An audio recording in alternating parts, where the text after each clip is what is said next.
Okay, so hopefully you guys can see me because I cannot see you. I just ate lunch.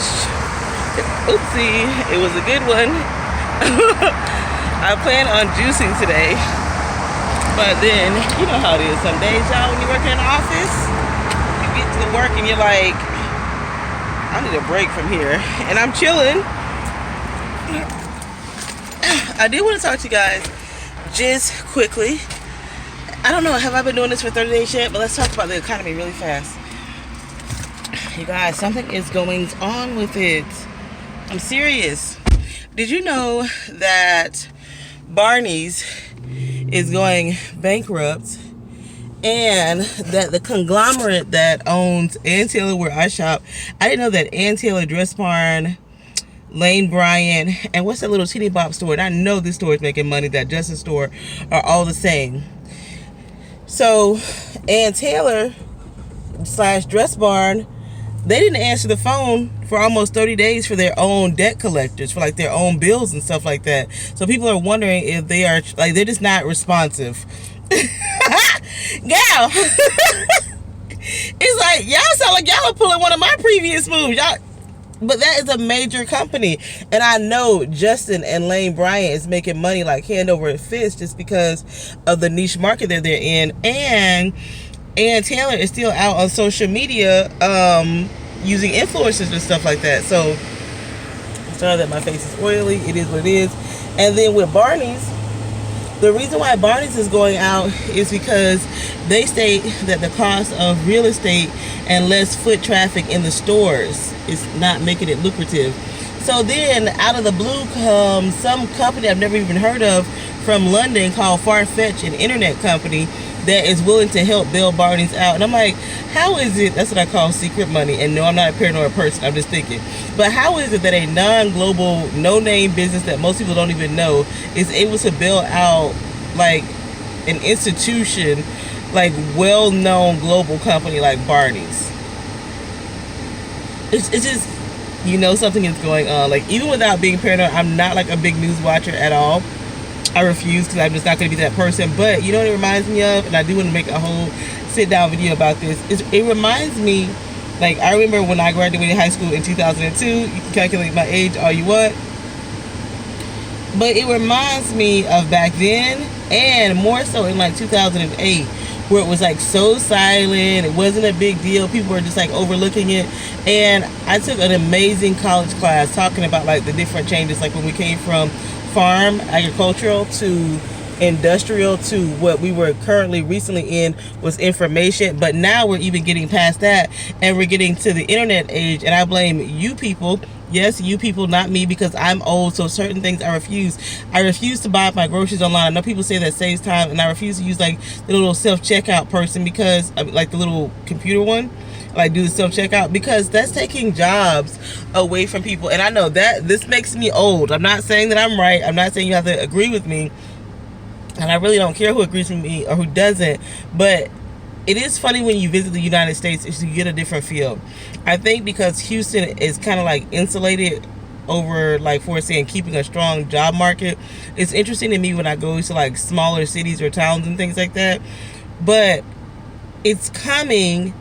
We can kind of, I think we have like a personal responsibility to slow it down until these companies give options. Like, what are you going to do with these buildings that are going to sit vacant because the businesses are going out? And what are you going to do with the workers who are not able to have a job? And some people argue like, oh, people don't need those low paying jobs anyways. That's just like minimum wage jobs. To me, I want Timmy, the truant student, to have a part-time job, just like I want Billy, the criminal on parole, to have a part-time job, just so that they can busy their mind and do something and be around people and socialize and have something to go towards, like look forward to doing that is responsible. I just don't get it. So that's my old person's rant. Like, I'm not gonna live in fear, but it reminds me of 2008, and I'm telling you, 2008 does not even feel so long ago. That's how I know I'm getting older. It's like 2008, and I know people that were ruined, including my current boyfriend and the last person I dated,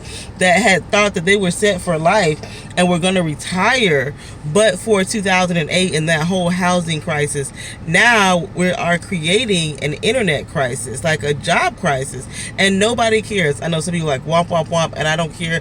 Most people don't care until it's them. So all the people that are like, oh, I'm going to self checkout, I'm going to buy everything online, that's fine. But when it's your turn not to make money, just make sure that it's your turn and you kind of initiated that. So make sure that you have your eyes open, because it will be your turn if you are constantly just, I mean, I know for me it's emotional and sad, because like the death of the way that I knew things. And it's gonna be so funny when I'm a little old lady. I'm gonna be like, I remember being able to go into the store and there was a store on every corner and go in the shop. But I swear to God, you guys, I can really see it being like a warehouse type thing, where there's no more shopping plazas and things like that. Like you go to like an IKEA kind of store, and it has like just different little sections for the things that you need that you don't want to wait for to get shipped to you. And that to me just seems so depressing, but it just seems the way that the economy is pushing us.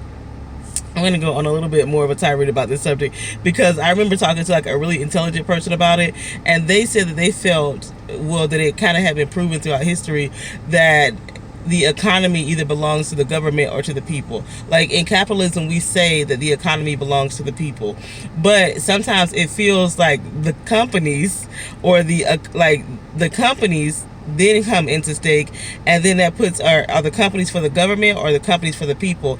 And right now it seems like the companies and the government are like hand in hand, like let us profit, let us make deals together, forget what it does to the people. And it's not really going to affect the people until it gets so crucial that then the people are going to have to force the government back in to get some more regulations, because nobody cares, because everybody's, oh, I'm so busy, I gotta do this, I gotta do that. And then they don't recognize, so let's just say you are so busy that you end up putting your own industry out of work and you have nothing to do.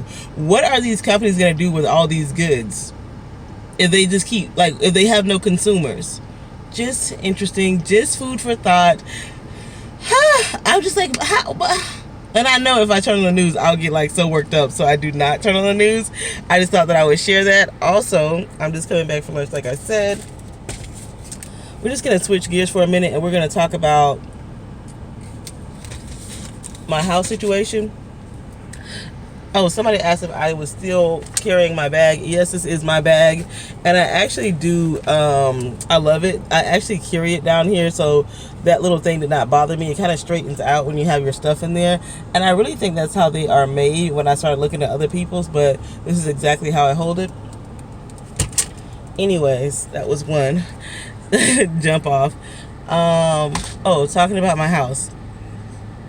So I finally tracked down somebody that was able and willing to answer the phone. Oh my God, I could not get the assigned realtor to answer the phone. The broker stated that the realtor does not answer the phone. They have over 100 houses, and the seller only wants to be communicated with by email and text message, basically everything in writing. So we already know that this is like a big investment group that has bought all these homes after the storm. We know this. But we know that they're sitting on these houses, right?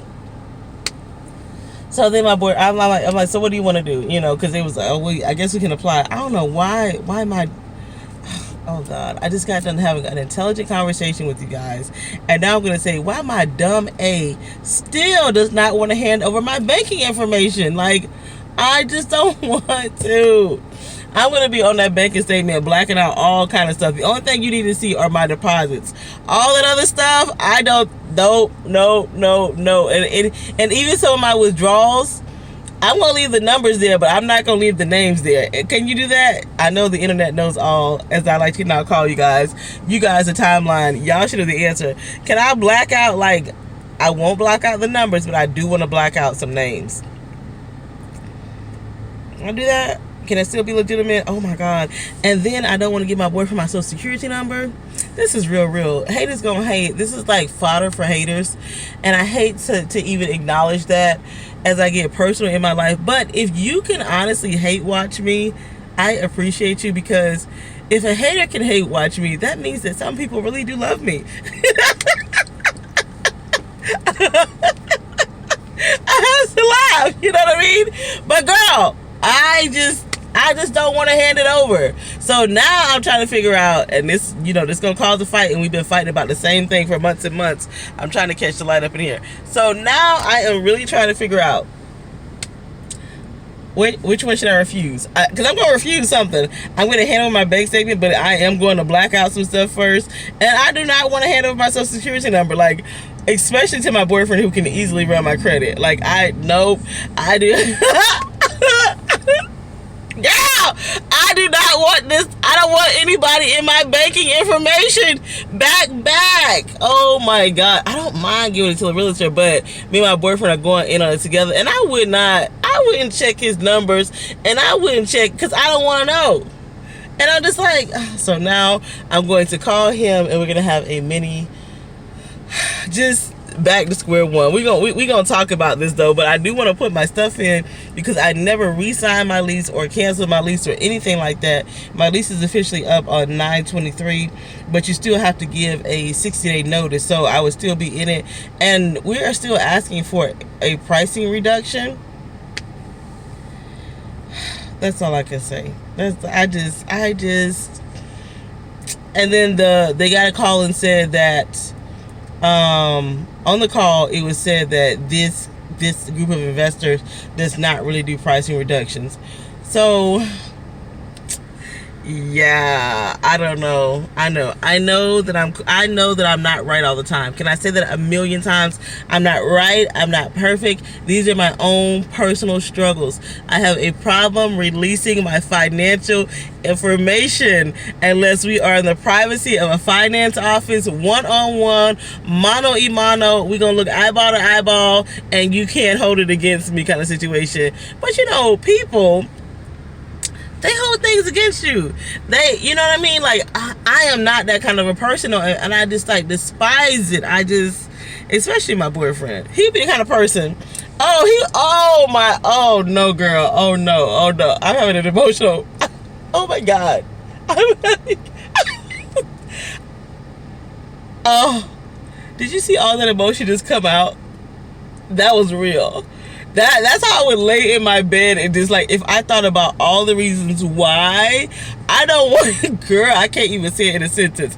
I don't want him to try to be the boss of my finances. He'll probably be telling me right now, you don't need to be at Papa Do's. You don't need to be buying juices. You need to, I don't need him. Girl, okay, look, let me calm down. Let me articulate, because I am just cracking up about the realities of life. I don't know what kind of man y'all have, but my man will try to manage your shoelaces when you least expect it. He is all calm and low key, but if you give him a problem, he gonna try to solve it to life and death, girl. Like, if I am sick with a cold, he coming back with 5 cold medications. If he sees my credit report, oh Jesus, I don't even know if I'm going, girl, I may be reduced to a flip phone. My phone might have a green screen. No, he would probably make me get on his phone plan, which I don't even want to do that because I don't want somebody trying to locate me. And I got real personal. I'm like, this is my real life. Oh my God, it's so ridiculous. That's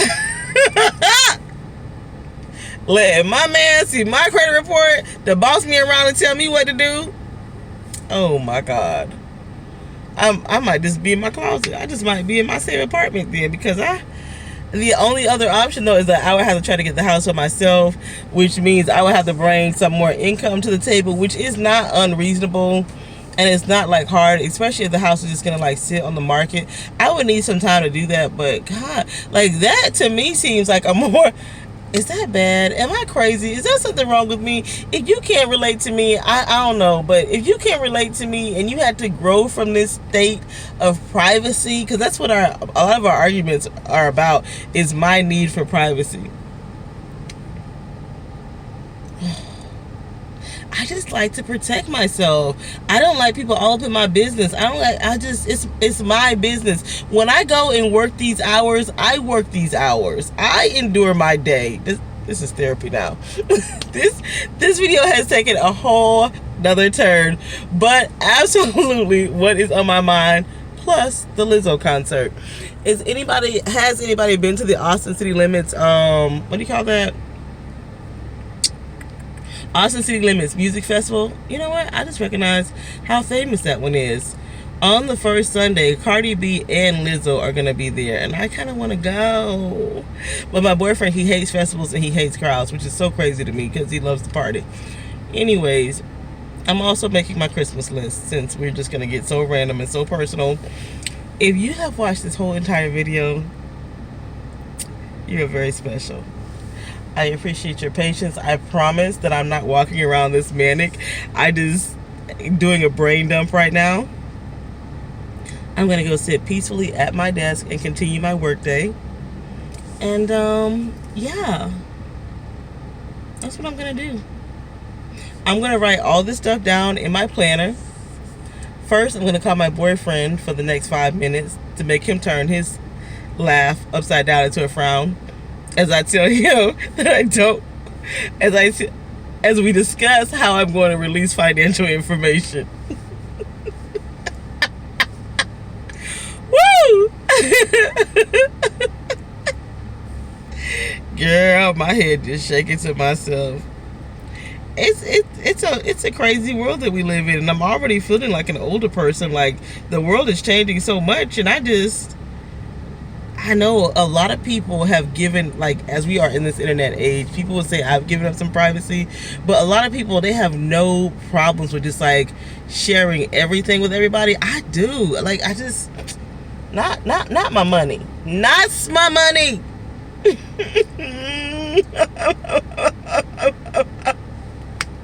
See how it gets me? Wouldn't it be funny if next year I have grown past this level of just absolute emotionality? Like, I used to talk to my sister every day at one time, and there's two things that you can get me emotional about. I can be so calm and so zen until you mention credit reports or student loans. Oh! I kneel down. I can handle this.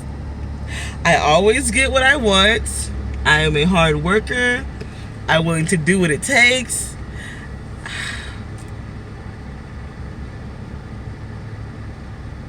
Girl, I just had a whole afternoon right here in the car.